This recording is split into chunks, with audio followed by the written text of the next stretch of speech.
Friends, welcome to my YouTube channel. In this video, I am going to show you how to check storage on MacBook. So if you want to check storage on MacBook, this video will show you how to check it. So if you haven't subscribed my channel, please subscribe my channel and also press bell icon for more videos on Apple devices. So what you have to do if you want to check the storage, here you will see uh, Apple icon. Okay, now click on it and here you will see about this Mac. Click on it and here you will see more info.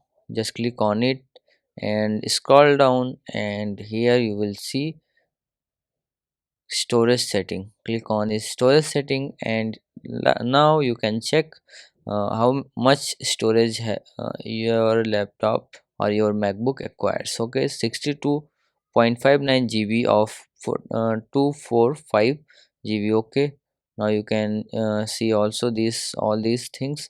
So like this you can see or check storage of your MacBook. So if you like this video, please like my video and also subscribe my channel for more videos like this. Thanks for watching.